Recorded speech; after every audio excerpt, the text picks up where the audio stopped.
Ingrid, Hi. how are you? I'm good. How are you? Nice to see you again. Yeah. I feel like it's like maybe a little bit over a year, which is fun. Which is weird because it, it feels a year ago, but it feels a month ago, just because like nothing's happened in a way, you know? Pretty much. But you know what did happen? I saw you did your comedy here often show. How was that? Yeah, it was great. It was like nice transition, very smooth. Yeah, it was good. I was kind of like worried about it getting shut down because all the COVID restrictions keep changing and stuff. And like, luckily, there's like a new mask thing where everyone has to wear masks at shows. I guess it was announced the day after, so Nice. that was. I'm glad we missed that, and then the show sold out, so it was good. Awesome. Yeah. I just watched the video, so that was cool. Just like your Oh, little sweet. Yeah, Instagram stories. yeah, yeah. It's awesome. And I know we are here to talk about Amazing Graves, so Yeah. let's get to it. I want to Okay. ask why you guys decided to start this project. So Eric is in a band called Limblifter, and it's funny because before we started playing in bands together, we just see each other at shows, and we both were the guys with long blonde hair, so we just stare at each other. And then I saw there's this band.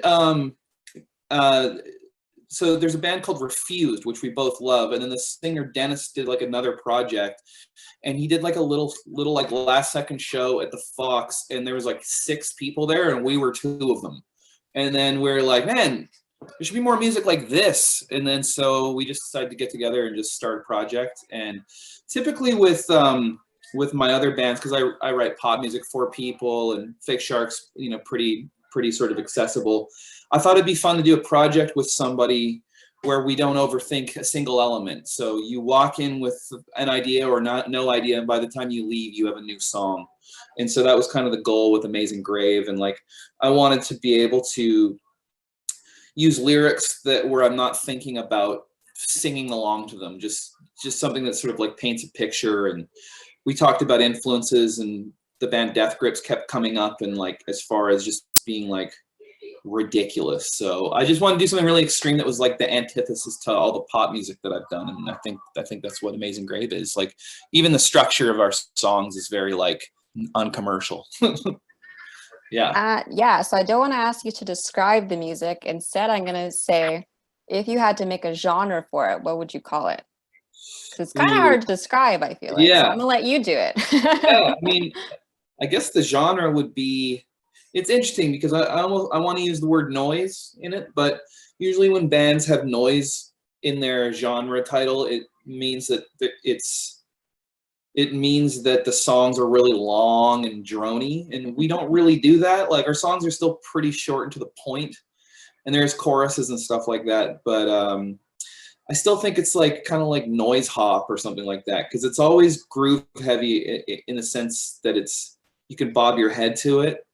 So it's kind of like hip hoppy, kind of groovy, but then it's like really heavy, but we don't use guitars. So yeah, like, I mean, we kind of just try to invent something with it, and just do something new with it, you know. And I kind of like that there's no pressure on us to have like anything like radio or anything. So we have all these weird releases we're gonna do coming out for it that I can't get away with any of my other projects. Like, we made a music video for an older song that's just for cats. Like, I don't know if you've ever seen, I don't know if you have a cat, but there are these videos on YouTube where it's just like cockroaches running across the screens just for cats, and cats love it. So our Okay. music video we made is not for people, it's for cats. So that's going to be coming out soon. I do have a cat, so I will make sure to show her. Right here. Magic Mew. Oh, cute. Yeah, I have a black cat as well. Do you? Yeah, That's I'd what show her, but I don't know where she is right now. he's magic. I found him in the parking lot of the Cecil Hotel in LA, which is where all No way. the Yeah, the murder haunted one or whatever, right? yeah. Cool. I So love that. he was just like in the parking lot in the bushes, and then found him, fixed him up, and adopted him and brought him to Vancouver. Now he has his own apartment, so his life got a little bit better. Heck yeah. Yeah. So going back to Amazing Grave real quick. Yeah. I know you guys recently released a song called Dog Chained a Dog. So I want Yeah. to ask what the story is behind that song. Like, what inspired you? How'd you guys come up with it? Okay. So basically, typically the lyrics and everything for Amazing Grave are like channeling comedy a little bit more than my other projects, where it'll be really sarcastic and sardonic.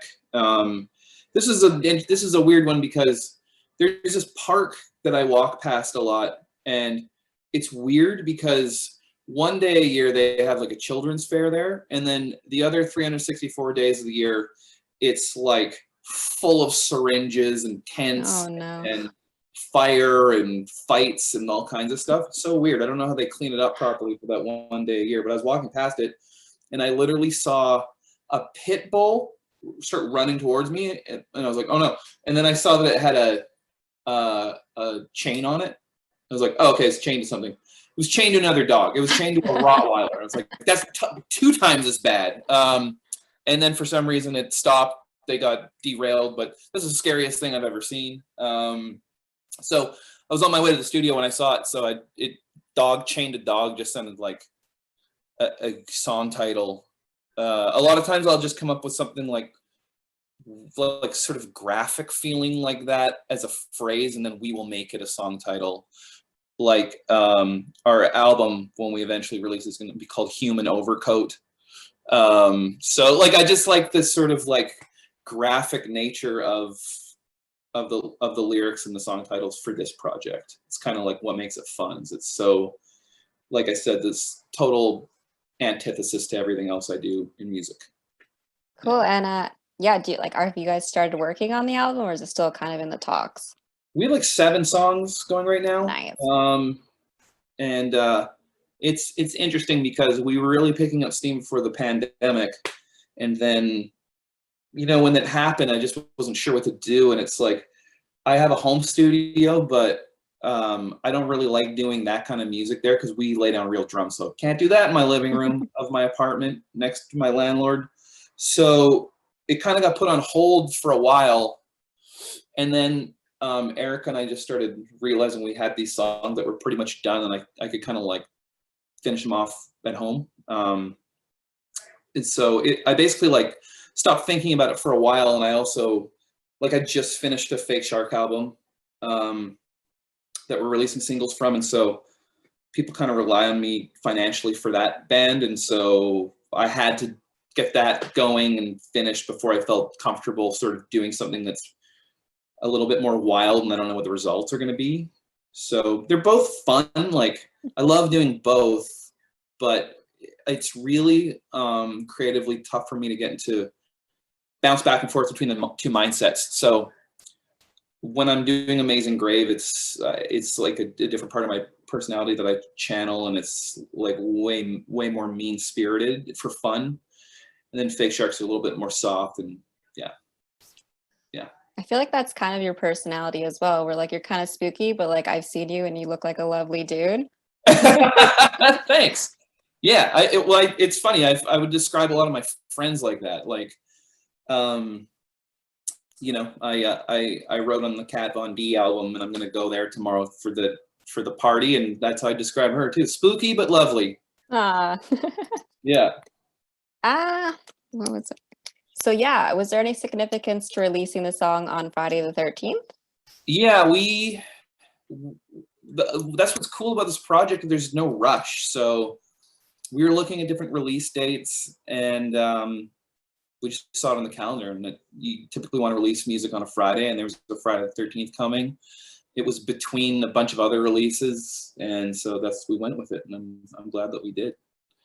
Yeah. Cool. So your band is called Amazing Grave. So I thought I would ask, who's got an amazing grave? Like, have you been to? Yeah.